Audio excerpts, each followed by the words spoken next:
Hi guys, this is Juveria और मैं ये वीडियो बना रही हूँ राखी मैम को और आप लोगों को बहुत सारी चीज़ें बताने के लिए जो शायद अब तक हाईलाइट भी नहीं हुई है और किसी को पता भी नहीं है। और अभी जो चल रहा है मीडिया में तो मुझे लगता है ये बताना बहुत ज़रूरी है। मैं राखी सावंत अकेडमी में एज़ अ बिज़नेस हेड काम कर रही थी। मैं कई बार राखी मैम और आदिल खान दुरानी से मिल चुकी थी जॉइन करने से पहले और मुझे जब जॉब सही लगी तो मैंने जॉइन कर लिया। जॉइन करने के बाद मुझे मालूम था कि मुझे सिर्फ़ आदिल के साथ काम करना है क्योंकि राखी मैम तो बिग बॉस मराठी में थी। जब आदिल के साथ काम करने लगी तो ऑब्वियसली वो वर्थ नहीं था क्योंकि हर रोज़ डिसरिस्पेक्ट, हर रोज़ मेंटल टॉर्चर था।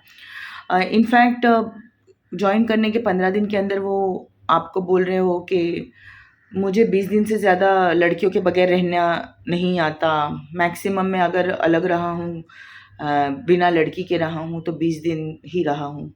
मुझे समझ नहीं आया था ये क्यों बोल रहा है, पागल ही हो गया है क्या? फिर जब सैलरी की बात आई तो उन्होंने भिखारियों की तरह हमको माँगने के लिए लगाया 10 मर्तबा।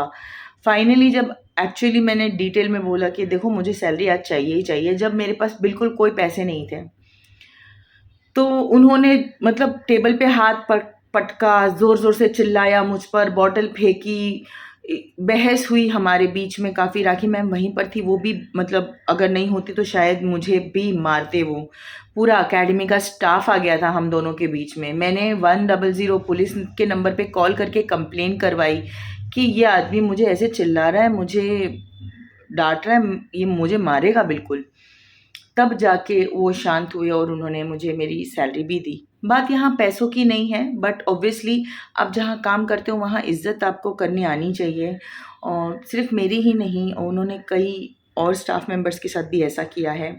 नॉट ओनली दैट बहुत सारे लोग जो होते हैं, छोटे-छोटे लोग जो आपके मेंटेनेंस में काम आते हैं, जैसे कि फ्लोरिंग वाला, कलर वाला, सिविल वर्क में प्लम्बर है, इन सब के भी पैसे उन्होंने कम से कम 50 बार ज़लील करके उनको दिए। तो ये सब देखकर मैंने छोड़ दिया था डेफ़िनेटली।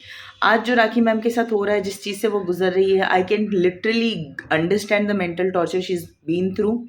उनको वो बहुत क्लियर है अपने कामों में कि उनको क्या करना है, वो किस तरीके से काम करना चाहती हैं, उनका प्लान क्या है और वो बहुत साफ़ बंदी है। She is not a drama queen guys. वो अपनी पर्सनल लाइफ़ को लेके बिल्कुल ड्रामा नहीं करती है।